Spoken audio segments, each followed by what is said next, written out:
Hello friends, welcome back to our channel. Today we are here with the new chapter. Today we are starting the new part 2 of the standard 7th, chapter number 9, direct proportion and inverse proportion. तो अभी इस नए chapter में सबसे पहले direct proportion और inverse proportion. तो सबसे पहले हम इसको डायरेक्ट प्रपोर्शन क्या होता है वो देखेंगे।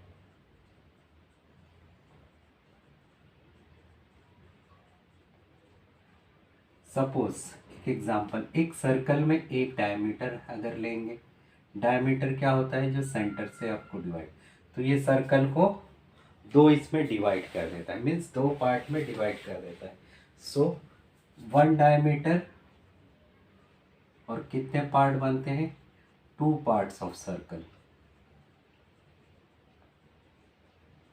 अगर इसी जगह एक और मैंने सर्कल ले लिया और यहाँ पर एक डायमीटर और एक और डायमीटर ले, मीन्स टू डायमीटर, तो कितने पार्ट्स हुए, वन टू थ्री फोर। तो इस तरीके से फोर पार्ट्स ऑफ सर्कल बन गए। तो सो ऑन, जैसे ही हम लोग और आगे जाते जाएंगे, सपोज ये सर्कल है, एक डायमीटर बना दिए, दो डायमीटर बना दिए, मैं अब तीन डायमीटर बना देता हूँ। सो थ्री डायमीटर्स, तो कितने पार्ट हो गए सर्कल के, one two three four five and six, six parts of circle. तो यहाँ पर आप देखोगे, जब एक डायमीटर था तो दो दो पार्ट्स बनते थे। जैसे डायमीटर बढ़ा, पार्ट्स ऑफ सर्कल बढ़ गए, three diameters, parts of circle six diameters.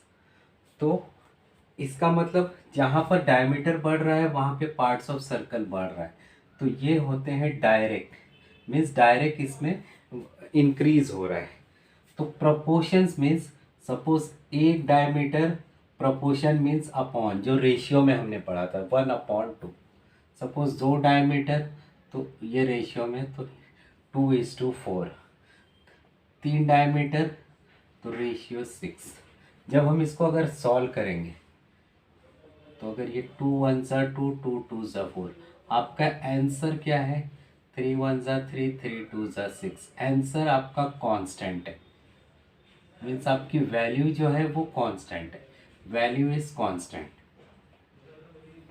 लेकिन आपका जो वेरिएबल्स है, मीन्स आपके जो पार्ट्स हैं जो प्रोपोर्शन में बन रहे हैं, वो क्या हो रहा है, डायमीटर इंक्रीज हो रहे हैं। Means diameter, as diameter increases, then parts of circle increases।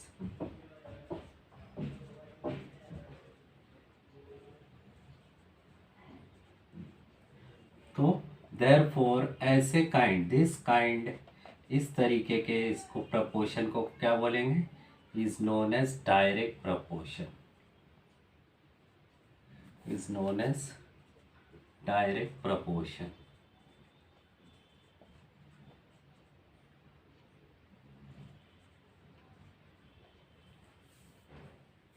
अब हम एक एग्जांपल देखते हैं डायरेक्ट प्रपोर्शन का। If 10 pens cost ₹60, what is the cost of 13 such pens. अगर 10 पेन का कॉस्ट है ₹60, तो हमें पता करना है 13 पेन्स का कॉस्ट कितना होगा। अब यहाँ पर 10 पेन का कॉस्ट ₹60, तो 13 का कितना होगा, तो हमें मालूम करना है इसका कॉस्ट 13 का। तो हम इसे सपोज कर लेंगे, let us suppose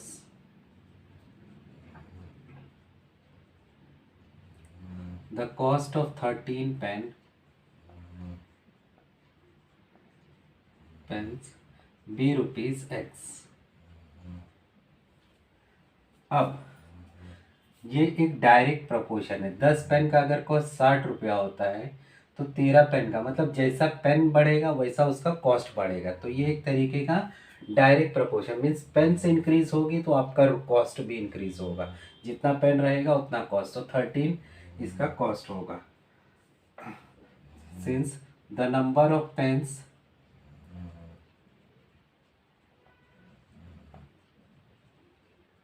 and their cost vary in direct proportion, ये एक डायरेक्ट प्रोपोर्शन से वेरी करते हैं। तो हमारा इक्वेशन क्या होगा, देयरफॉर द इक्वेशन इज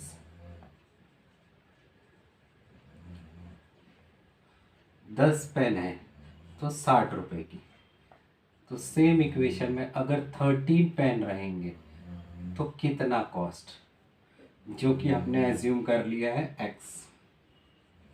तो इस तरीके का इक्वेशन, ये इक्वल टू क्यों है, क्योंकि इसका जो आंसर रहेगा, हमने पिछले उसमें देखा कि वो आंसर उसका कांस्टेंट रहेगा, लेकिन उसके नंबर्स जैसे बढ़ेंगे वैसे उसके नंबर्स दोनों भी साइमल्टेनियसली बढ़ेंगे, इसके लिए वो इक्वल टू। तो ये एक तरीके का इक्वेशन बन गया। तो इस इक्वेशन को हमें सॉल्व करना है।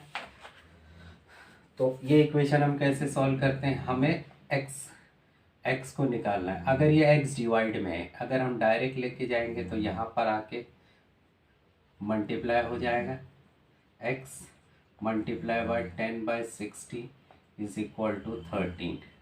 तो हम इसको ऐसे लिख सकते हैं, अब सारे नंबर उधर लेके चले जाइए, 60 उधर गया, डिवाइड में है तो यहाँ मल्टीप्लाई में, 10 यहाँ पर मल्टीप्लाई में है तो इज इक्वल टू के उधर जाएगा तो डिवाइड में। तो x अभी सिंगल हो गया, x नीचे था इसके लिए उसको ऊपर लेकर है, नहीं तो 1/x होता, हमें x की वैल्यू मालूम करना है। सो 10 1 ज़ा 10, 10 6 ज़ा 60, x is equal to 13 multiply by 6, 13 6 ज़ा 72, 13 6 ज़ा 78। तो x की वैल्यू हो गई 78 और x क्या है, कॉस्ट ऑफ 13 पेन। तो हम लोग लिख सकते हैं therefore the cost of 13 pen is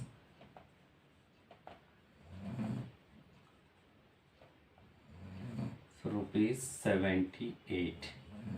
तो इस तरीके से जैसा 10 का 60 था, पेन्स बढ़े तो प्राइस भी बढ़ गया। तो इस तरीके से ये डायरेक्ट प्रपोर्शन का इस तरीके से आपको क्वेश्चंस रहेगा और इसे हमें सॉल्व करना है एक इक्वेशन बना के। अब नेक्स्ट पार्ट आता है इसका इनवर्स प्रपोर्शन। डायरेक्ट प्रपोर्शन हो गया, अब सेकेंड पार्ट है इसका इनवर्स प्रपोर्शन। अब इनवर्स प्रपोर्शन क्या होता है, सपोज एक एग्जांपल हम ले लेते हैं, जैसे Rahul has to solve 48 problem set. Rahul को 48 प्रॉब्लम सेट सॉल्व करना है। अगर वो हर एक दिन में if he solves 1 problem set every day,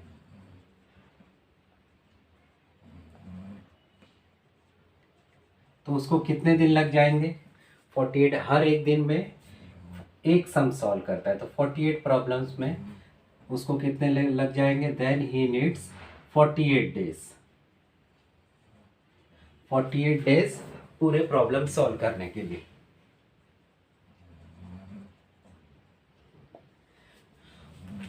ठीक है, अगर वो एक दिन में एक सॉल्व करता है, पहला है। अगर इसी जगह वो दिन में 4 प्रॉब्लम सॉल्व करता है, if he solves 4 problem set every day या 1 डे ईच डे, हर एक दिन अगर 4 प्रॉब्लम सॉल्व करता है तो उसको कितने दिन लगेंगे, टोटल प्रॉब्लम सेट है 48 डिवाइड बाय 4, 4 1 सा 4, 4 1 सा 4, 4 2 साइड, तो उसको लगेंगे 12 डेज। ठीक है, उसी तरह जैसे अगर वो पढ़ता है, अगर वो दिन में 8 प्रॉब्लम सॉल्व करता है,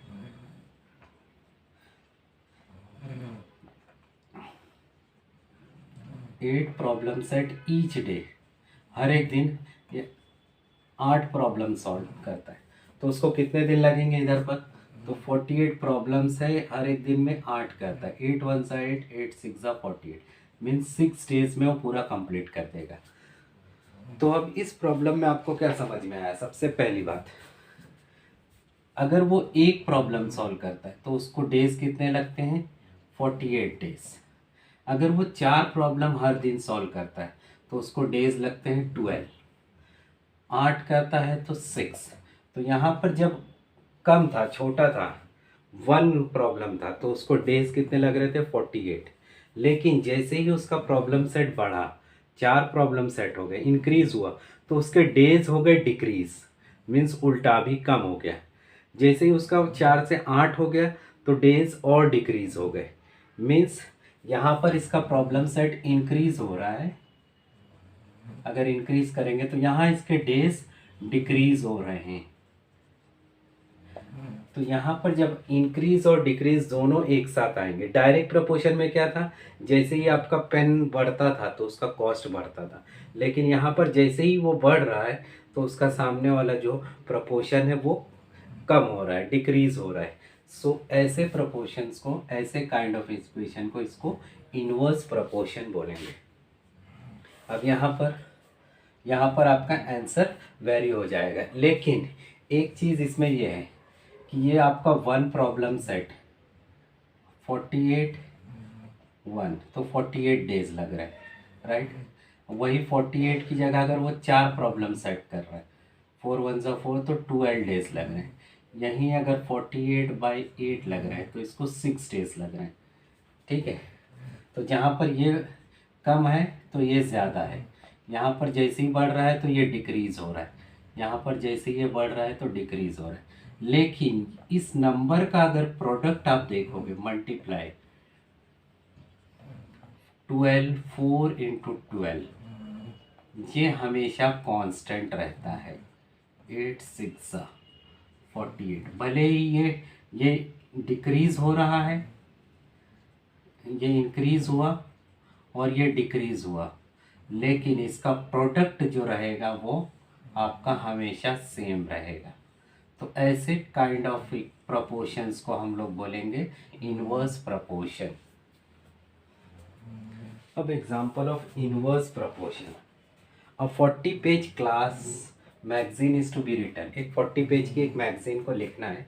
if one student would require 80 days to write it, अगर एक स्टूडेंट को 80 दिन लगते हैं, 80 डेज उसको पूरा लिखने में, तो how many would 4 students required, अगर 4 स्टूडेंट मिलकर लिखेंगे तो कितने दिन लगेंगे, तो हमें ये बताना है। अब यहाँ पर एक स्टूडेंट अगर लिखेगा तो 80 डेज, अगर उसी जगह अगर स्टूडेंट बढ़ जाएंगे तो हमें डेज कम मिलेंगे, कम लगेंगे। मतलब if more students would help,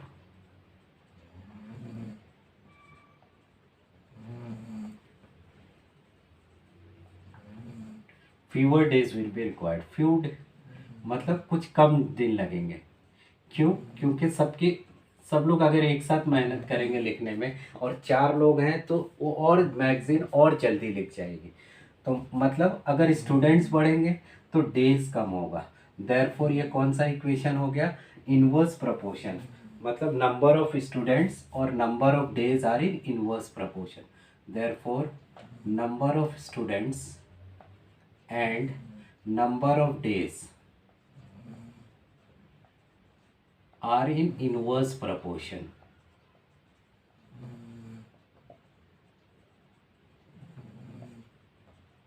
students और डेज इनवर्स प्रोपोर्शन में, क्योंकि स्टूडेंट्स बढ़ेंगे तो डेज कम हो जाएंगे। मतलब अगर सपोज, मतलब स्टूडेंट्स और डेज, अगर एक स्टूडेंट है तो कितने दिन लगते हैं? 80 डेज। अगर 4 स्टूडेंट है तो हमें मालूम करना है कितने दिन लगेंगे। देयरफॉर हम लोग इसको एज्यूम कर लेंगे, let x days are required by 4 students. 4 students के पीछे x डेज लग रहे हैं लिखने के लिए, तो यहाँ पर मैंने x लिख दिया, एक क्वेश्चन मार्क की जगह x लिख दिया।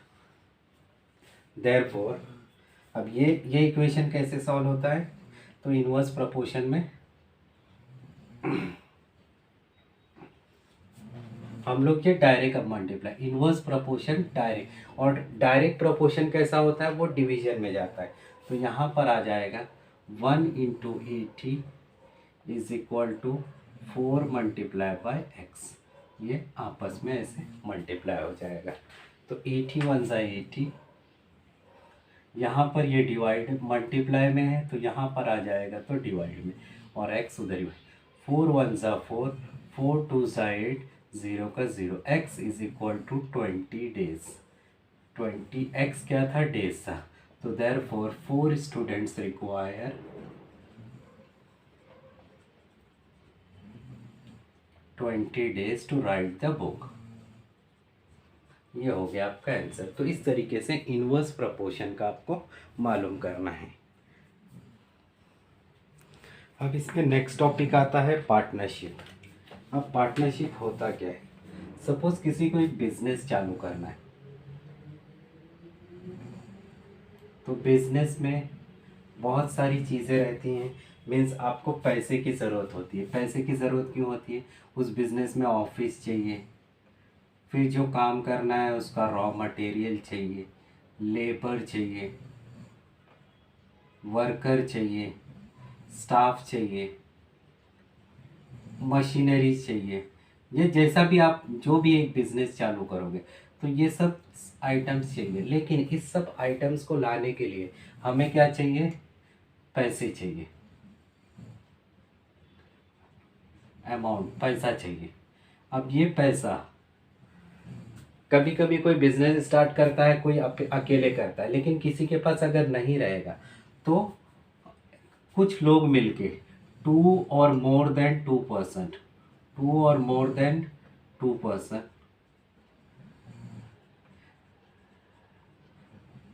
2 या 2 से ज़्यादा, कितने भी, 3 4 5 10 जो भी है, तो ये आपस में मिलके सब लोग थोड़ा थोड़ा पैसा लेकर आते हैं। थोड़ा थोड़ा, सपोज ए आ गया, बी आ गया, सी आ गया, तो कोई ये 1000 लाया, ये 1000 लाया, ये 1000 लाया, तो ऐसे मिला के टोटल जैसे 3000, मतलब एक इकट्ठा एक बड़ा अमाउंट आता है। तो उस बड़े अमाउंट को वो लोग यूटिलाइज करते हैं एक बिजनेस स्टार्ट करने को। तो ये 2 या 2 से ज़्यादा जो आपस में आते हैं बिजनेस स्टार्ट करने को, इनको बोलते हैं पार्टनर्स। तो ये एक बिजनेस होता है पार्टनरशिप का बिजनेस, जो हमें अभी पढ़ना है। तो ये जो अमाउंट रहता है इसको बोलते हैं कैपिटल। ये लोग जो पैसा लेकर आते हैं इसे बोलते हैं कैपिटल। तो ये लोग एक पार्टनरशिप बिजनेस चालू करते हैं, पार्टनरशिप में बिजनेस चालू करते हैं। तो इस पार्टनरशिप बिजनेस में क्या होता है कि ये सब लगाने के बाद जो भी प्रॉफिट आएगा, जो भी प्रॉफिट हुआ या लॉस हुआ, जो भी प्रॉफिट एंड लॉस और लॉस, ये लोग अपने जितना भी कैपिटल के रेशियो में, सपोज इसने 1000 रुपये लगाया, इसने भी, ये तीनों ने 1000 लगाए, मतलब इक्वल अमाउंट। तो पार्टनरशिप में जैसे ये इक्वली बांट लिए। लेकिन कभी कभी क्या होता है, इसने सपोज ए ने लगाया 1000, बी ने लगाया 500, सी ने लगाया 2000, ऐसे 3 पार्टनर्स है, तो तीनों ने अलग अलग अमाउंट लगाया। तो इक्वली अगर प्रॉफिट हुआ तो इक्वली देंगे, तो ये सही नहीं है। तो पार्टनरशिप बिजनेस का ये रूल है कि अगर आपने जैसा अमाउंट लगाया तो प्रॉफिट एंड लॉस ये जो होगा इनके रेशियो में बांटेगा, रेशियो ऑफ कैपिटल, जितना भी उन्होंने लगाया है उसके रेशियो से बटेगा। मीन्स 1000 लगाया है तो उस थाउजेंड्स के रेशियो में बटेगा। तो 1000, 1000 रेशियो 500, रेशियो 500, रेशियो 2000। तो इस तरीके से वो रेशियो निकाल के जो उनका प्रॉफिट एंड लॉस उनके उसमें आएगा वो कैलकुलेट करना है। तो ये पार्टनरशिप ये होता है। सो हम इसका एक एग्जांपल देखेंगे जिसमें आपको क्लियरली आइडेंटिफाई होगा कि वो रेशियो ऑफ कैपिटल कैसे होता है और कैसे हम लोग निकालते हैं। अब example number 1, Jay and Ram invested 2100 and 2800 respectively and started a business. They made a profit of 3500 rupees. How should it be shared? अब जय और राम ने इन्वेस्ट किया 2100 एंड 2800 रिस्पेक्टिवली। रिस्पेक्टिवली मीन्स जिसका पहला नाम आया वो 2100, राम ने 2800 ये इन्वेस्ट किया, एक बिजनेस स्टार्ट किया। उस बिजनेस में उनको फ़ायदा हुआ 3500 रुपीज़। तो अब ये कैसे शेयर करेंगे, अगर सेम अमाउंट रहता तो इक्वली शेयर कर दें, लेकिन दोनों ने अलग अलग एक अमाउंट इन्वेस्ट किया है। तो सबसे पहले हम लोग क्या करेंगे, उनका जो इन्वेस्टमेंट है, मीन्स उन्होंने जो कैपिटल लगाया है वो मालूम करेंगे, उसका प्रपोर्शन मालूम करेंगे। तो सबसे पहले let us find the proportion of the investment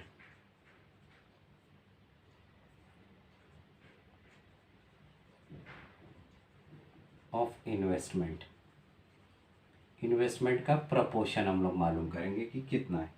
means 2100 और 2800, तो ये रेशियो है। ये रेशियो मीन्स हम लोग इसको अपॉन में लिख सकते हैं। अब जब इसको सॉल्व करेंगे तो ये 2 0 चले गए, ये 2 0, 7 4 सा 28, 7 3 सा 21, मीन्स 3/4। मीन्स ये रेशियो इनका इन्वेस्टमेंट का रेशियो क्या हो गया, 3:4। मतलब इसमें ये लोग ये रेशियो हो गया तो profit must be share in the same proportion, therefore the profit is to be shared in 3:4 proportion, 3:4 proportion में। सो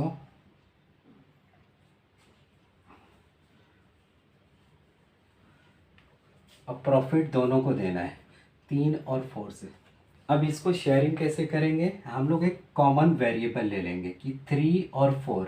जय के लिए 3, जय ने जो 2100 लगाया था उसको 3, राम के लिए 4। Therefore the profit of Jay be ₹3x and Ram be 4x। Means एक वेरिएबल मल्टीप्लाई कर देंगे तो हमारा ये जो रेशियो है वो हट जाएगा, तो अपने एक नंबर्स में आ जाएंगे। देयरफॉर इक्वेशन क्या हो जाएगा, देयरफॉर इक्वेशन विल बी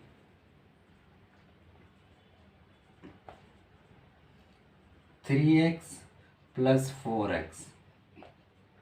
दोनों मिला के लेंगे, कितना अमाउंट लेना है दोनों को आपस में, 3500 रुपीज़। ये प्रॉफिट हो गया। तो जब हमें x की वैल्यू मालूम हो जाएगी तो हमारे जय को कितना अमाउंट मिलेगा और राम को कितना अमाउंट मिलेगा वो पता चल जाएगा। प्लस प्लस प्लस 3 और 4 7, x is equal to, x के साथ में 7 मल्टीप्लाई में है, यहाँ हो जाएगा डिवाइड। 7 1 ज़ा 7, 7 5 ज़ा 35, 2 0। x की वैल्यू हो गई 500। देयरफॉर प्रॉफिट जय का कितना हो जाएगा, जय का शेयर, देयरफॉर जय शेयर इज, जो कि हमने 3x एज्यूम किया था, तो 3 मल्टीप्लाई बाय x की वैल्यू, ये 3 5 ज़ा 15, मीन्स जय ले लेगा 1500 रुपीज़। तो राम का शेयर कितना हो जाएगा, Ram share is equal to 4x है, मीन्स 4 मल्टीप्लाई बाय 500, x की जगह पर x की वैल्यू 4 5 ज़ा 20, मीन्स राम ले लेगा 2000 रुपीज़। टोटल मिला के 3500 रुपीज़। तो इस तरीके से सबसे पहले हमें रेशियो मालूम करना है इन्वेस्टमेंट का उनके, उसके बाद उनका प्रॉफिट एंड लॉस जो होगा वो आपस में उनके रेशियो के हिसाब से डिवाइड हो जाएगा। अब example number 2, Maya and Sam invested a total of rupees 1,30,000 in a business in the proportion of 3:2 respectively. What amount did each of them invest? If their total profit was 36,000 rupees, what is the share of each? Means Maya और Sam ने 1,30,000 rupees एक business में invest किए, किस proportion में invest किए, 3:2 respectively. Means 3 जो पहला नाम Maya, Sam 2। What amount did they invest, कितना अमाउंट, सबसे पहला क्वेश्चन हमें कितना अमाउंट उन्होंने इन्वेस्ट किया, दोनों ने अलग अलग हमें अमाउंट मालूम करना है। उसके बाद क्वेश्चन क्या है, अगर उनका टोटल प्रॉफिट 36,000 रुपीज़ है तो हर एक जन का शेयर कितना होगा, मीन्स माया को कितना प्रॉफिट मिलेगा, सैम को कितना प्रॉफिट मिलेगा। अब यहाँ पर इनका प्रपोर्शन क्या है, proportion of their investment,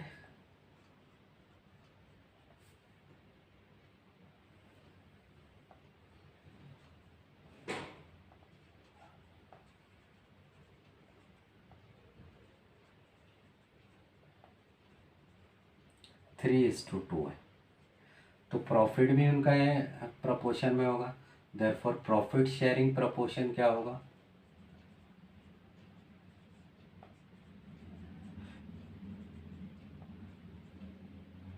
will be 3:2। जितना इन्वेस्टमेंट रहेगा उसी हिसाब से उनको प्रॉफिट मिलेगा। अब यहाँ पर सबसे पहले हम लोग इसको मालूम करते हैं कि उन्होंने कितना इन्वेस्ट किया, मीन्स इन्वेस्टमेंट। सबसे पहले इन्वेस्टमेंट उन्होंने कितना किया, दोनों ने इन्वेस्टमेंट कितना किया। तो हम लोग ले लेंगे लेट, कोई भी एक अल्फ़ाबेट ले लेते हैं, लेट माया इन्वेस्टेड, माया 3x, क्योंकि माया के लिए 3 है, रेशियो 3 है, and Sam invested 2x।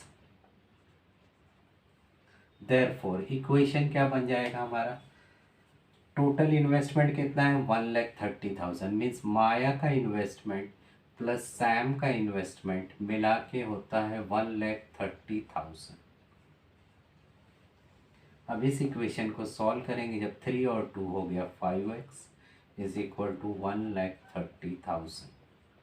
x के साथ 5 मल्टीप्लाई में है तो यहाँ पर आ जाएगा आपका डिवाइड में, 5 1 ज़ा 5, 5 2 ज़ा 10, 3 बचा, 5 6 ज़ा 30, आगे के 3 0 वैसे ही, मीन्स x की वैल्यू हो गया 26,000। अब x की वैल्यू हो गई तो माया का इन्वेस्टमेंट कितना हो गया, therefore Maya's investment is equal to 3x, means 3 multiply by 26,000, 3 6 18, 3 2 6 और 1 7, 78,000 माया का इन्वेस्टमेंट हो गया, राइट। इसके बाद आपका आ जाएगा किसका इन्वेस्टमेंट बचा, सैम का, सैम इन्वेस्टमेंट जो कि है 2x, मीन्स 2 मल्टीप्लाई बाय 26,000, 26 2 ज़ा 52,000 सैम का इन्वेस्टमेंट हो गया, राइट।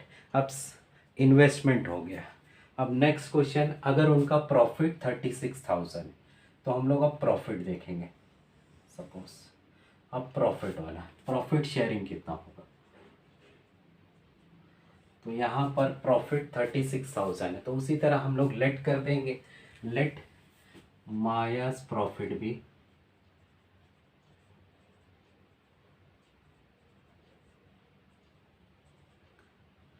3, प्रॉफिट शेयरिंग भी इतने में ही जाएगा, तो अल्फ़ाबेट 3y कर देते हैं, एंड सैम्स प्रॉफिट भी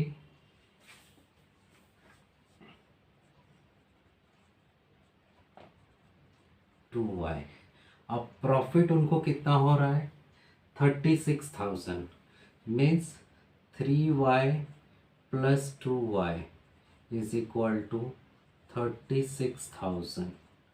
तो यहाँ पर 3 + 2 हो गया 5y इज इक्वल टू 36,000। तो 5 इसके साथ मल्टीप्लाई में है, सो आपका आ जाएगा डिवाइड में, 5 1 ज़ा 5, 5 7 ज़ा 35, 1 बचा, 5 2 ज़ा 10 और आगे के 2 0 वैसे। तो y की वैल्यू हो गई 7,200। देयरफॉर मायास प्रॉफिट क्या हो गया,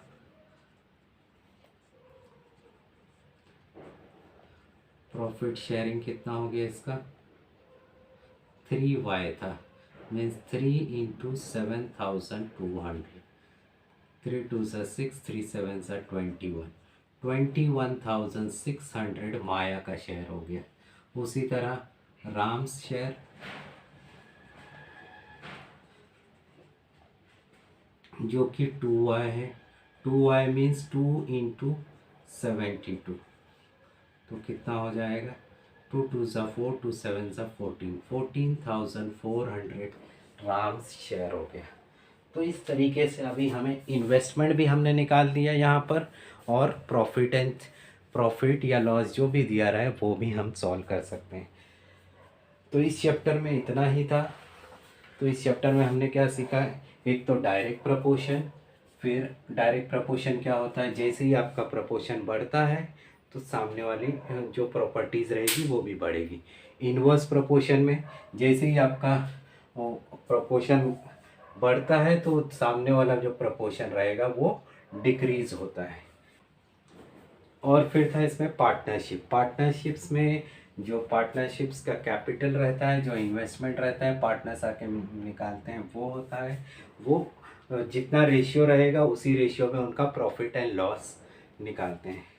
सो ये पूरा मैंने एक्सप्लेन कर दिया। So thank you for watching this video.